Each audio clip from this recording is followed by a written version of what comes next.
Next আমরা একটা topic জানবো, সেটা হচ্ছে মার্জার বলতে কি। এতক্ষণ ধরে মার্জার মার্জার কথাটা আমরা শুনেছি, একটা ব্যাংকের সাথে মার্জ হয়ে যায়। আর একবার পেয়েছি যে তিনটে ইম্পেরিয়াল ব্যাংক ছিল, প্রেসিডেন্সি ব্যাংক, তারা কি অ্যামালগেশন। তাহলে ডিফারেন্সটা কি? What is the difference between merger and amalgamation? এই টার্মগুলো অলরেডি আমরা পেয়েছি, তার মানেটা এবার জানবো। মার্জার আর কনসলিডেশন একই জিনিস। তাহলে মার্জার বা কনসলিডেশন অফ ব্যাংক বলতে কি বোঝানো হচ্ছে?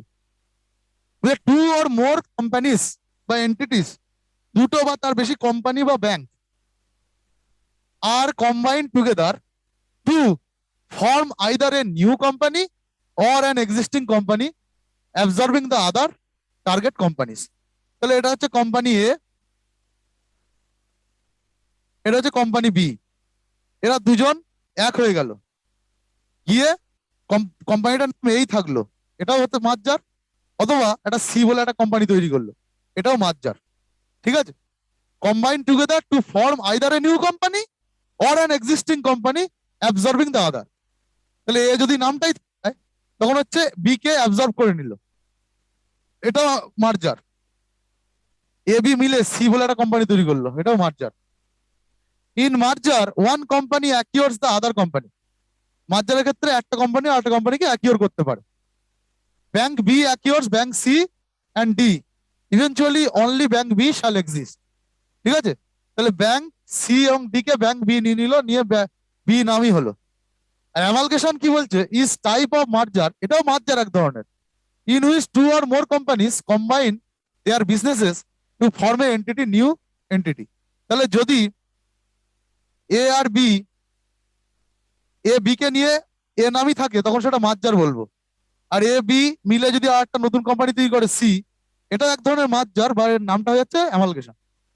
দুটোই মার্জার, কিন্তু যখন নতুন নাম হচ্ছে তখন সেটা হচ্ছে অ্যামালগেশন। আর যদি পুরোনো একটা নামই থেকে যায়, এ আর বি মিলে একটাই কোম্পানি হলো, সেটাকে এ বলছে, তখন সেটা হচ্ছে মার্জার।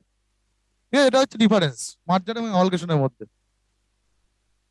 দা আইডিয়া অফ মার্জারের যে আইডিয়াটা, মার্জার মার্জার পড়েছি এতক্ষণ, মার্জার কিভাবে এলো আমরা দেখবো।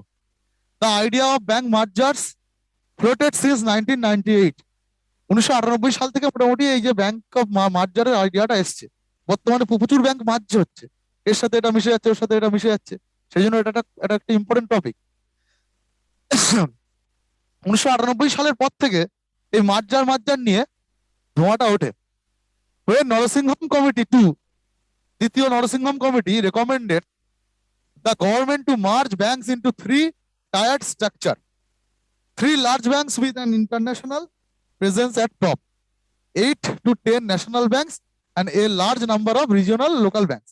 তাহলে নরসিংহম টু কমিটি বললো যে তিনটে স্ট্রাকচারে ব্যাংক তৈরি করতে গভর্নমেন্ট, একদম বলছে একদম তিনটে টপ ব্যাংক হবে, সেগুলো হচ্ছে ইন্টারন্যাশনাল ইম্পর্টেন্স থাকবে তাদের। ঠিক আছে? তারা ইন্টারন্যাশনাল ডিল করবে, তিনটে ইন্টারন্যাশনাল ব্যাংক হবে। সেকেন্ড স্তরে থাকবে 8টা মতো, 8টা থেকে 10টা ন্যাশনাল ব্যাংক থাকবে, আর তার নিচে অজস্র রিজিওনাল এবং লোকাল ব্যাংক থাকবে। এই তিনটে স্ট্রাকচারে ব্যাংক তৈরি করতে বলে। ঠিক আছে? ইন্টারন্যাশনাল লেভেলে, ন্যাশনাল লেভেলে আর রিজিওনাল লেভেলে তিনটে ভাগে ব্যাংক তৈরি করতে বলে নরসিংহম টু কমিটি। তারপর থেকেই কিন্তু মার্জার ধারণাটা আসছে আস্তে আস্তে। এরপরে পিজে নায়ক কমিটি, এগুলো আসতে পারে পরীক্ষায়, কোন কমিটি কিসের সাথে যুক্ত। পিজে নায়ক কমিটি 2014 সালে suggested that the government should private or merge some PSBs, মানে public sector bank. PJ Nayak committee 2014 সালে বলছে গভর্নমেন্টের উচিত কিছু পাবলিক সেক্টর ব্যাংক যারা লসে চলছে তাদেরকে বড় ব্যাংকের সাথে মার্চ করে দেওয়া উচিত, বা প্রাইভেটাইজ করে দেওয়া উচিত। 2017 সালে union cabinet gave in principal approval for amalgamation of public sector banks. 2017 সাল থেকে সরকার চাইছে যে অ্যামালগেশন করতে, মার্চ করে দিতে বিভিন্ন ব্যাংকে, বিভিন্ন পাবলিক সেক্টর ব্যাংকে। 2017-তে কি হচ্ছে? State Bank of India merge with 5 of its associate bank. তাহলে স্টেট ব্যাংক অফ ইন্ডিয়ার 5টা অ্যাসোসিয়েট ব্যাংক ছিল, তারা স্টেট ব্যাংক অফ ইন্ডিয়ার সাথে মার্জ হয়ে গিয়ে এসবিআই হয়ে যাচ্ছে 2017 সালে। এছাড়া ভারতীয় মহিলা ব্যাংক বলে একটা 2015 ব্যাংক তৈরি হয়েছিল, সেটা গিয়ে আবার এসবিআই এর সাথে মিশে যাচ্ছে আনসাকসেসফুল হওয়ার ফলে। তাহলে যেগুলো মিশছে, State Bank of Bikaner and Jaipur, State Bank of Mysore, State Bank of Travancore, State Bank of Hyderabad and State Bank of Patiala, এই 5টা এসবিআই হয়ে যাচ্ছে, এসবিআই এর সাথে মিশে যাচ্ছে, আর তাদের আলাদা করে আর এন্টিটি থাকছে না। 2018 সালে কি হলো? বিজয়া ব্যাংক, দেনা ব্যাংক, তারা হচ্ছে কি ব্যাংক অফ বরোদার সাথে মিশে যাচ্ছে। বিজয়া ব্যাংক এবং দেনা ব্যাংক দুটো মিলে ব্যাংক অফ বরোদার মধ্যে চলে আসছে 2018 সালে। এটাও মার্জার একটা। ওকে, রিসেন্টলি বোধহয় ওই ইন্ডিয়ান ব্যাংকের সাথে মিশে গেছে এলাহাবাদ ব্যাংক। ঠিক আছে, এগুলো কবে কোনটা হয়েছে একটু মানে পরীক্ষার আগে দেখে নেবে, মার্জার কবে কোনটা কোন ব্যাংকের সাথে হয়েছে। এবার ঠিক আমরা যেমন ভাবে ন্যাশনালাইজেশনের দেখেছিলাম, ব্যাংক মার্জারের ক্ষেত্রেও এর ভালো দিক খারাপ দিক দেখবো। Argument in in favour of consolidation. এই যে কনসলিডেশন করা হয়, মার্জার করা হয়, এর পক্ষে কি যুক্তি দিচ্ছে সরকার? বলছে too many public sector banks, currently there are 12 public sector bank in India which often intricate into each others business. তাহলে এত পাবলিক সেক্টর ব্যাংকের তো কোনো দরকার হয় না। বলছে এতগুলো পাবলিক সেক্টর ব্যাংক হলে কি হয়, একে অপরের বিজনেসে তারা হস্তক্ষেপ করে। ঠিক আছে, রিজলভিং দ্য এনপিএ ইস্যু। আমরা কি জানলাম যে পাবলিক সেক্টর ব্যাংকগুলোর প্রচুর পরিমাণে এনপিএ আছে, নন পারফর্মিং অ্যাসেট। তাদেরকে যদি প্রাইভেটাইজ করে দেওয়া হয় বা সংখ্যা কমিয়ে আনা হয়, এনপিএ এর সংখ্যা কিন্তু কমবে। এনপিএ এর যে প্রবলেম আছে সেটা রিজলভ হয়ে যাবে। Non performing asset, increase in business. যে একটার সাথে আরো দুটো ব্যাংক মিশে গেলে ওর বিজনেসটা সেই ব্যাংকটা পেয়ে যাচ্ছে, এর ফলে আর একটা ব্যাংকের, যে ব্যাংকটার সাথে মিশে গেল দুটো ব্যাংক, সেই ব্যাংকের বিজনেস ইনক্রিজ করবে। Cost cutting. বলছে একটা ব্যাংকে মানে অনেকগুলো ব্যাংক হলে কি হয়, বেশি কস্ট হয়, বেশি খরচ হয়। তো একটা ব্যাংকের সাথে আরেকটা ব্যাংক মিশে গেলে তাদের খরচাটা কমে যাবে, ব্যাংকের যে খরচা হয় সেই খরচটা কমে আসবে। Enhance geographical reach. বলছে একটা ব্যাংক আছে যেটা হচ্ছে শহর কেন্দ্রিক ব্যাংক, বা নর্থ বেঙ্গল, নর্থ ইন্ডিয়ায় কাজ করে, নর্থ ইন্ডিয়া কেন্দ্রিক। এবার সে যদি একটা সাউথ ইন্ডিয়ার ব্যাংকে মার্জ করে নেয়, তাহলে সে তার কিন্তু ব্রাঞ্চ সাউথ ইন্ডিয়াও তৈরি হয়ে যাচ্ছে। এক্সাম্পল কি বলছে, Vijaya Bank has strengthen in the south. Vijaya Bank বলে যে ব্যাংকটা আছে সেটা সাউথ ইন্ডিয়াতে তারা বেশি শক্তিশালী। হোয়াইল ব্যাংক অফ বরোদা এবং দেনা bank had a stronger base in western India. সেখানে আবার ওয়েস্টার্ন ইন্ডিয়াতে এদের বেশি বেস আছে, bank of Baroda, Dena Bank. তাহলে that would mean wider access for both the proposed new entity and its customer. তাহলে এই বিজয়া ব্যাংক এবং দেনা ব্যাংক রিসেন্টলি কি হয়েছে, ব্যাংক অফ বরোদার সাথে মিশে গেছে। এর ফলে কি হলো, বিজয়া ব্যাংকের যে স্ট্রেংথ ছিল সাউথ ইন্ডিয়ায়, সেটা কিন্তু ব্যাংক অফ বরোদা পেয়ে গেল। ঠিক আছে, মানে সাউথ ইন্ডিয়াতেও কি হলো, ব্যাংক অফ বরোদার ব্রাঞ্চ খুলে গেল, কারণ বিজয়া ব্যাংকের ব্রাঞ্চ গুলো এখন ব্যাংক অফ বরোদা বলে ঘোষিত হবে। তাহলে সাউথ ইন্ডিয়া এর রিস্ক চলে গেল, তাহলে জিওগ্রাফিক্যাল এরিয়াটা বেড়ে যায় মার্জারের ফলে। Greater capital and liquidity. এর ফলে কি হয়, ক্যাপিটাল বেড়ে যায়, যার সাথে মানে একটা ব্যাংকের ক্যাপিটাল ছিল 100 টাকা, আরো দুটো ব্যাংক যোগ হয়ে গেল, 300 টাকা হয়ে গেল ক্যাপিটাল। ব্যাংকের ক্যাপিটাল বেড়ে যায়, লিকুইডিটি বেড়ে যায়। Reduction in government's burden of recapitalising the public sector banks time and again. যেগুলো লসে চলে তাদেরকে গভর্নমেন্টকে কি করতে হয়, সেই ব্যাংকগুলোকে ক্যাপিটালাইজ করতে হয়, টাকা দিতে হয় চালানোর জন্য। তো সেই খরচাটা গভর্নমেন্টের কমে। Enhanced human resources. তাহলে একটা ব্যাংকে অনেক কর্মচারী ছিল, সেই ব্যাংকটা অন্য একটা ব্যাংকের সাথে যোগ হয়ে যায়, কি হচ্ছে, হিউম্যান রিসোর্স বেড়ে যাচ্ছে যে ব্যাংকের সাথে মার্জ হচ্ছে। তাহলে ইত্যাদি ইত্যাদি ভালো দিকগুলো ব্যাংকের মার্জারের আছে। এবার আমরা ব্যাংক মার্জার হওয়ার কিছু খারাপ দিক দেখবো। Arguments argument against consolidation. বলছে ফোর্সড মার্জার, যখন সরকার ইচ্ছা করে একটা ব্যাংকের সাথে আরেকটা ব্যাংকে মার্জ করে দেয়, বলছে of the stronger banks with the weaker banks tend to take a toll on the operations of the strong banks. For instance, Bank of Baroda share took a nosedive in wake of the announcement. তাহলে bank of বরোদাকে যখন, bank of বরোদার সাথে যখন দুটো লসে চলা bank, Bijoya bank এবং দেনা ব্যাংকে মার্জ করে দেওয়া হলো, তখন ব্যাংক অফ বরোদার শেয়ারের দাম অনেক কমে যায়। কারণ কি, ওই যে লসের যারা চলছিল তাদের ভরণ পোষণ এবার ব্যাংক অফ বরোদার করতে হবে, সেই জন্য ব্যাংক অফ বরোদার শেয়ারটা অনেক কমে যায়। তাহলে বলছে যে স্ট্রং ব্যাংকের এতে কিন্তু ক্ষতি হয়, মানে ওই লসটা তো একে কিনতে হয়। যে রিসেন্টলি আইডিবিআই যে ব্যাংক ছিল, আইডিবিআই এর অবস্থা খুবই খারাপ হয়ে যায়। ঠিক আছে, আইডিবিআই প্রায় দেউলিয়া হয়ে যাওয়ার মতো হয়। তখন গভর্নমেন্ট কি করে, যেহেতু গভর্নমেন্টের একটা প্রফিটেবল অর্গানাইজেশন আছে LIC, life insurance company of India, এ আইডিবিআই কে কিনে নেয়। এখন কিন্তু আইডিবিআই এর মালিক কিন্তু এলআইসি। ঠিক আছে, তো এটা কি হলো, এলআইসির যে টাকাটা ফালতু বিনিয়োগ হলো, লসের একটা সম্পত্তি কিনতে হলো। তাহলে কি বলছে, যে বড় যে স্ট্রঙ্গার ব্যাংক আছে তার কিন্তু ক্ষতি হয় এতে। নাম্বার বলছে meaningless without implementing governance reforms. The new entity will face similar problems unless significant reforms take place in the overall functioning of the PSB. তাহলে বলছে যে এই মার্জার করে দিচ্ছে, এর ফলে কি হচ্ছে, কোনো রিফর্ম করছে না, টেম্পোরারি সলিউশন। যদি কোনো রিফর্ম না করা হয়, ভিতর থেকে ভালো না করার, তাহলে কিন্তু এটা সারবে না। ঠিক আছে, আমাদের যদি কোনো রোগ হয়, আমরা যদি ভিতর থেকে ভালো না করি, বাইরে বাইরে সারাই, তাহলে সেই লোকটা কিন্তু আরো বাড়বে ভিতর ভিতর। তাই বলছে যে রিফর্মসটা ভিতর থেকে দরকার। এইভাবে মার্জারের মাধ্যমে কোনো সলিউশন হয় না। তারপরে বলছে merger could only give temporary relief. Merger কি দিতে পারে? Temporary relief. আমার হয়েছে মাথা যন্ত্রণা হচ্ছে দীর্ঘদিন ধরে, আমি প্রতিদিন স্যারিডন খাচ্ছি, টেম্পোরারি আমি রিলিফ পাচ্ছি। এবার মাথা যন্ত্রণা ভিতর থেকে কিসের জন্য হচ্ছে সেটা কিন্তু সারছে না। ভিতরে যদি কোনো জটিলতা থাকে, সেটা কিন্তু স্যারিডন খেয়ে সারবে না, আমি টেম্পোরারি রিলিফ পেতে পারি। ঠিক সেরকম merger. Setback to financial inclusion. Consolidation may lead to large scale shutting down of overlapping branches of the entities being merged. তাহলে গ্রামে গঞ্জে অনেক ব্যাংক, যেগুলো ছোট ছোট ব্যাংক, তাদের কি থাকে? ব্রাঞ্চ থাকে, সেখানে অনেক মানুষের অ্যাকাউন্ট থাকে। তো সেগুলো বন্ধ হয়ে যাওয়ার ফলে যে ফিনান্সিয়াল ইনক্লুশনের ব্যাপারটা, মানুষের অ্যাকাউন্ট গুলো কি হয়, ফিনান্সিয়াল ইনক্লুশনটা বন্ধ হয়ে যায়। Varied work culture. একটা ব্যাংকে কাজ করতো কিছু লোক, তার একটা ওয়ার্ক কালচার ছিল, অন্য একটা ব্যাংকে সে কাজ করতে যাচ্ছে, সেই ওয়ার্ক কালচার তার বিঘ্নিত হচ্ছে, সে যারা কর্মচারী আছে। হারমোনাইজেশন অফ টেকনোলজি।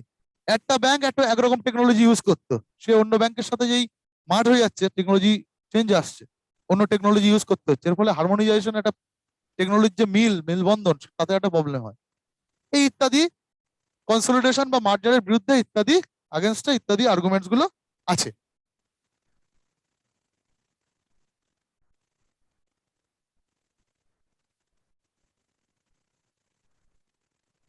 এরপরে আমরা সেকেন্ড যেটা আছে, পাবলিক সেক্টর ব্যাংক নিয়ে এখানে আলোচনা আমাদের শেষ হলো। এরপরে আমাদের আসছে প্রাইভেট সেক্টর ব্যাংক। তো প্রাইভেট সেক্টর ব্যাংকে আমরা দুভাগে ভাগ করেছিলাম, একটা হচ্ছে ওল্ড, একটা হচ্ছে নিউ। প্রাইভেট সেক্টর ব্যাংক বলতে কি বলা হচ্ছে? These are banks whose majority of share capital of bank is held by the private individuals. তাহলে এখানে যে ব্যাংকের সবচেয়ে বেশি শেয়ার প্রাইভেট ইন্ডিভিজুয়ালদের থাকে, সেই ব্যাংকগুলোকে প্রাইভেট সেক্টর ব্যাংক বলে। This bank are register as companies with limited liability. এগুলো লিমিটেড লায়াবিলিটি কোম্পানি হিসেবে রেজিস্টার করা থাকে। Example of private sector bank ICICI, Axis, HDFC ইত্যাদি। In private sector banks most of the capital is in private hands. আগেই জেনেছি। There are two types of schedule commercial private sector banks. দু ধরনের হয়, একটা হচ্ছে ওল্ড আর একটা new. কিভাবে ভাগ করা হয়েছে? These are those which existed in India at the time of nationalization of major but banks but were not nationalized due to their small size or some other reason. তাহলে যখন first nationalisation হচ্ছে 1969 সালে, major nationalisation, 14টা ব্যাংককে nationalise করা হচ্ছে, সেই সময় যেগুলো প্রাইভেট সেক্টর থেকে যায় ন্যাশনালাইজেশনের পরেও, সেগুলো হচ্ছে প্রাইভেট সেক্টর ব্যাংক। তাদেরকে কেন করা হয়নি? তাদের সাইজ এত ছোট ছিল, ন্যাশনালাইজ করার প্রয়োজন বোধ করেনি তখন। ঠিক আছে, তো সেগুলোই হচ্ছে private sector bank, old private sector bank বলা হয়। মানে 1969 সালের আগে যেগুলো প্রাইভেট সেক্টর রয়েছে, 1969 সালে ন্যাশনালাইজড হলো, তারপরেও যেগুলো প্রাইভেট হিসেবে থেকে যাচ্ছে, সেগুলো old private sector banks. New, these banks were incorporated as per the revised guidelines issued by the RBI regarding the entry of private sector banks in 1993. তাহলে 1993 সালে আরবিআই একটা গাইডলাইন বের করে প্রাইভেট সেক্টর ব্যাংক তৈরি করার ক্ষেত্রে। তার ফলে যেগুলো তৈরি হয়েছে তাকে বলা হচ্ছে নিউ, মানে 1993 এর পরের গুলো। At present there are 7 new private sector banks. তাহলে এই যে 1993 পরে 7টা প্রাইভেট সেক্টর ব্যাংক তৈরি হয়েছিল, সেগুলোকে নিউ প্রাইভেট সেক্টর ব্যাংক বলা হচ্ছে। সেগুলো কি কি? Axis bank, development credit bank, DCB bank যেটাকে বলা হচ্ছে, HDFC, ICICI, IndusInd, Kotak Mahindra and yes bank. এগুলো হচ্ছে নিউ প্রাইভেট ব্যাংকস। ওকে, টোটাল 7টা বর্তমানে আছে প্রাইভেট ব্যাংক। 1993 সালে পরে হলে নিউ, 1993 সালের আগে যেগুলো হয়েছে বা 1969 সালের পর থেকে 1980-93 এর মধ্যে যেগুলো আছে, সেগুলো হচ্ছে ওল্ড প্রাইভেট সেক্টর ব্যাংকস।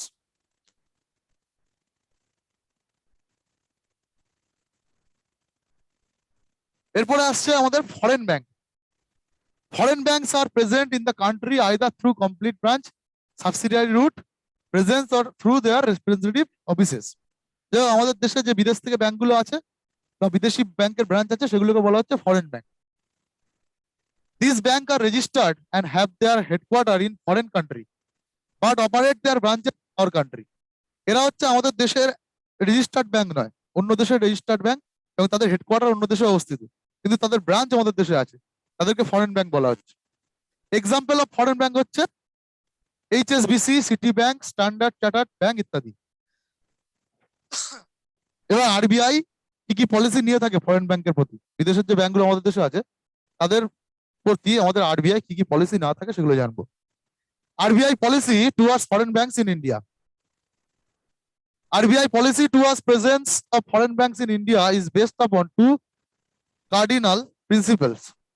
দুটো পলিসি আরবিআই ফরেন ব্যাংকের ক্ষেত্রে নিয়ে থাকে। একটাকে বলছে রেসিপ্রোসিটি, আর একটাকে বলছে single mode of presence. Reciprocity and single mode of presence এর ব্যাপারটা কি আমরা নেক্সট স্লাইডে জানবো। রেসিপ্রোসিটি বলতে কি বোঝাচ্ছে? It means that overseas banks are given near national treatment in India only if their home country allows Indian bank to open branches there without much strict restriction. তাহলে এটা ইন্ডিয়া, এটা একটা বিদেশ, তাদের একটা ব্যাংক এখানে আমাদের এখানে আছে, ঠিক আছে? তো রেসিপ্রোসিটির মাধ্যমে ব্যাংক ব্রাঞ্চ খোলার নিয়ম করতে পারে ইন্ডিয়া, যে আপনি ব্রাঞ্চ খুলুন এখানে, এটা এই ব্রাঞ্চটা খুলতে যাচ্ছে, এটা একটা ব্যাংক আমাদের দেশে খুলতে যাচ্ছে। তো ইন্ডিয়া তখন বলবে তাহলে আমাদের দেশে এই যে বি ব্যাংকটা আছে এর ব্রাঞ্চ একটা আপনাদের দেশে খুলতে দিন, তাহলে আমার দেশে আপনার ব্রাঞ্চ আমি খুলতে দেবো। এই সম্পর্কটা রেসিপ্রোকাল সম্পর্ক একে অপরের। তো এইভাবে যদি ব্রাঞ্চ খোলে সেটাকে বলছে রেসিপ্রোসিটির মাধ্যমে ব্রাঞ্চ খুলছে, ঠিক আছে? ফরেন ব্যাংক আমাদের দেশের ব্যাংক যদি অন্য দেশে খুলতে দেয় একটা ব্রাঞ্চ, তাহলে আমরা অন্য দেশের একটা ব্যাংককে আমাদের দেশে ব্রাঞ্চ খুলতে দেবো। এটাকে রেসিপ্রোসিটির মাধ্যমে ফরেন ব্যাংক প্রতিষ্ঠা করা বলা হচ্ছে। আর একটা বলছে by single mode of presence, আমাদের দেশের কোনো ব্রাঞ্চ খুলতে দিচ্ছে না, বাট তারা এসে ব্রাঞ্চ করছে আমাদের দেশে অন্য একটা বিদেশের ব্যাংক, তো এটাকে বলছে single mode of presence. Other policy guidelines of RBI towards foreign banks are as follows. তো এই যে ফরেন ব্যাংক যেগুলো আমাদের দেশে আছে তাদের জন্য কিছু পলিসি আরবিআই করে রেখেছে, সেগুলো আমরা দেখবো কি কি। Banks have two adhere to mandated capital adequacy requirement as per basil standard. Basil norms বলে কিছু নর্মস আছে, সেই বাসেল নর্মস অনুযায়ী যা ক্যাপিটাল রাখা উচিত সেটা কিন্তু মেনটেন করতে হবে, ক্যাপিটাল অ্যাডিকুয়েসি রিকোয়ারমেন্টস মেনটেন করতে হবে। They should meet the minimum capital requirement of INR 500 crore। তাহলে ইন্ডিয়া 500 কোটি টাকার ক্যাপিটাল রিকোয়ারমেন্ট সেটা রেখে দিতে হবে নিজের কাছে সেই ব্যাংককে। They should maintain minimum CRAR of 10%। CRAR কি জিনিস এগুলো আমরা পরবর্তীকালে আরো ডিটেলসে যখন পড়বো জানবো। তো মিনিমাম 10% CRAR মেনটেন করতে হবে। প্রায়োরিটি সেক্টর টার্গেট বলছে গরিব মানুষদেরকে 40% লোন দিতে হবে, লোন যা দেওয়া হবে তার থেকে 40% গরিব মানুষ প্রায়োরিটি সেক্টরকে দিতে হবে। আরবিআই যে প্রায়োরিটি সেক্টর ঘোষণা করে তাদেরকে দিতে হবে, সে তুমি ফরেন ব্যাংক হও যে ব্যাংক হও। Further the foreign banks have to follow other norms and set by the RBI.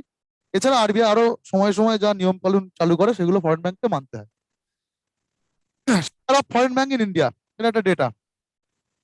Foreign banks account for less than 1% of total branch network in the country. তাহলে আমাদের দেশে যা ব্রাঞ্চ আছে, যা bank আছে, তার মাত্র 1%-এরও কম ফরেন ব্যাংক আছে, ঠিক আছে? However, they account for approximately 7% of total banking sector. কিন্তু টোটাল ব্যাংকিং সেক্টরে 7% যে অ্যাসেট আছে ব্যাংকিং এর, 7% কিন্তু ফরেন ব্যাংক হোল্ড করে। তাহলে 1%-এরও নিচে ব্রাঞ্চ, এদিকে 7%-এর বেশি অ্যাসেট তাদের আছে, অ্যারাউন্ড 11% অফ দ্য প্রফিট। এবং প্রায় যা প্রফিট হয় ব্যাংকের টোটাল ব্যাংকগুলোর তার 11% শেয়ার হচ্ছে ফরেন ব্যাংকের। তাহলে যদিও ফরেন ব্যাংকের ব্রাঞ্চ কম, তাও আমরা দেখতে পাচ্ছি এদের অ্যাসেট এবং এদের প্রফিট কিন্তু অনেকটা বেশি, 7% এবং 11%, ঠিক আছে? এটা হচ্ছে একটা ডেটা।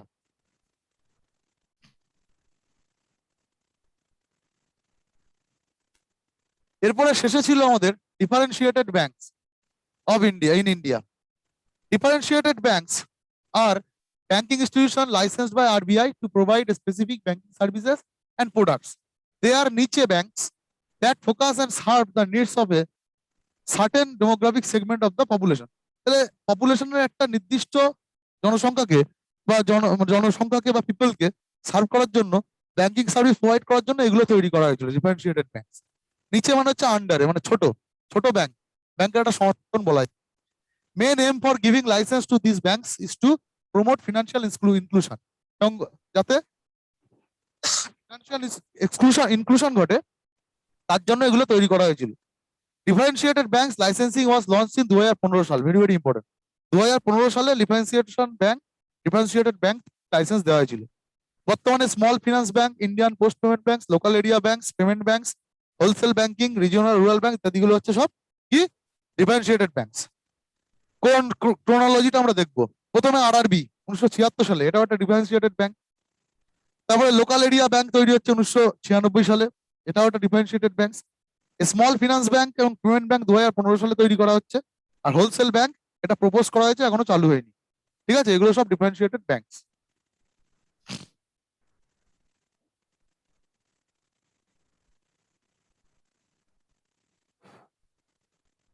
প্রথমে আসছে কি regional rural banks, RRB. RRB are financial institution which ensure adequate credit and agriculture other rural sectors. তাহলে এগ্রিকালচার এবং আদার রুরাল সেক্টরকে কি ক্রেডিট দেওয়ার জন্য আরআরবি তৈরি হয়েছিল। It was set up on the basis of the recommendation of the Narasimham working group. তাহলে Narasimham working group 1975 সালে এদের রেকমেন্ডেশন এটা তৈরি করা হয়েছিল। And after the legislation of the regional rural bank act 1976।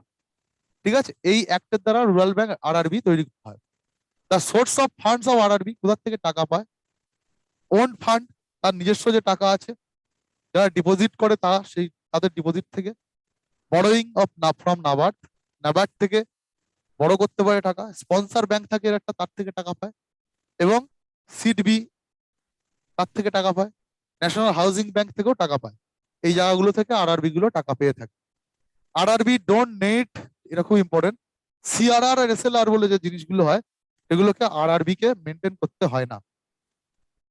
RRB combine the characteristic of cooperative in terms of familiarity of the rural problems and a commercial bank in terms of its professionalism and availability to mobilize financial resources.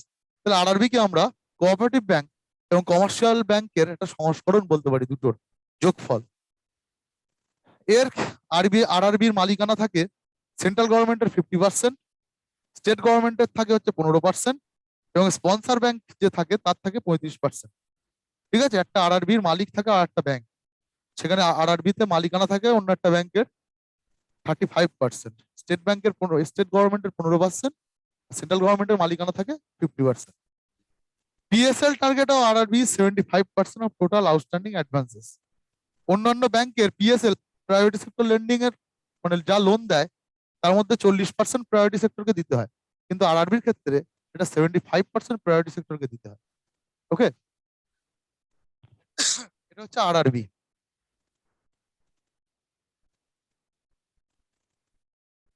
Next আসছে small finance bank. According to RBI guidelines, small and payment banks are নিচে or differentiated banks with a common objective of increasing financial inclusion। এটাও same, financial ইনক্লুশনের জন্য ছোট bank বা ব্যাংকের সংস্করণ বলা হয়। These are private financial institution for the objective of financial inclusion without any restriction in the area of operation, unlike RRB or local area bank। তাহলে কোনো অঞ্চলে রেস্ট্রিকশন ছাড়া ফিনান্সিয়াল ইনক্লুশন করার জন্য এই প্রাইভেট ইনস্টিটিউশন গুলোকে পেমেন্ট স্মল ফিনান্স ব্যাংক তৈরি করতে বলা হয়। They can provide basic banking service. কাদেরকে দেয়?